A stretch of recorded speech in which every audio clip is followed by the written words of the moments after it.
Mr. Speaker, I rise today to speak about the administration's approach to trade and the pain that we are already feeling due to the short-sighted and poorly considered decisions that have been made.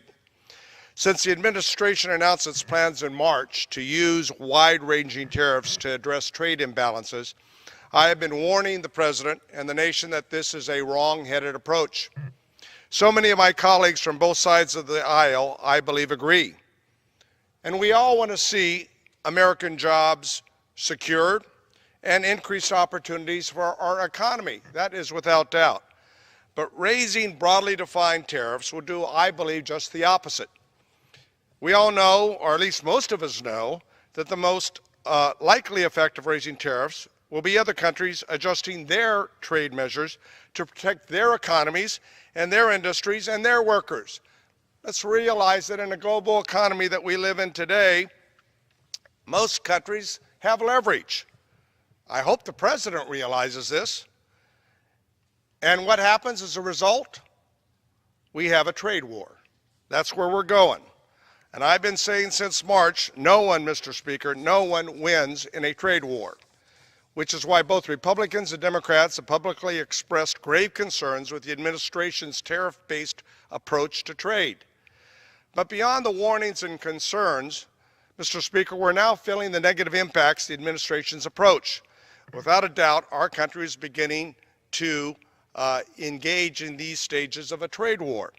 Tariffs, for example, on California agriculture products are already in place. 44% of California's agriculture economy, which is the #1 agricultural state in the nation, 44% of it is based upon international trade. Almonds, wines, pistachios, citrus all faced increased tariffs on exports to China. And that's just the start. It's also taking place in Mexico and Canada. I met with California almond processor yesterday, who told me that as a result of these tariffs, the Chinese buyers are staying away from the table. He told me that this time of the year, he usually has sold a significant portion of his harvest to Chinese buyers. But because of the uncertainty of these tariffs, he hasn't sold a single pound. Mr. Speaker, the retaliatory tariffs imposed in a reaction to this administration's steel and aluminum tariffs are already impacting the California agriculture economy, which again, 44% of it is based upon international trade, and it's hurting our relationships with many of our allies in Europe, as well as our neighbors to the north and to the south. Yes, there are trade imbalances in the global market we live in, and we should address them.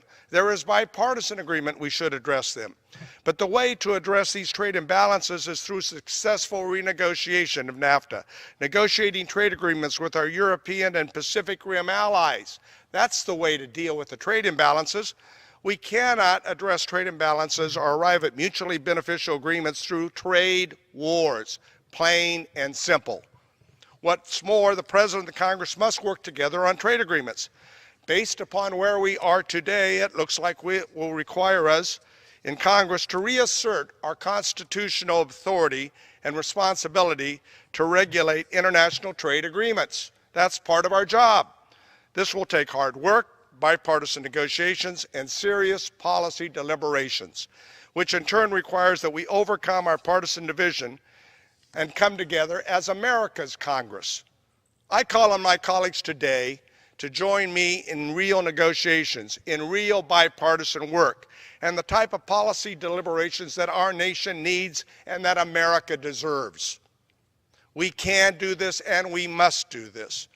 Our country currently is being led by this administration into a very real trade war, but it's not too late to stop it.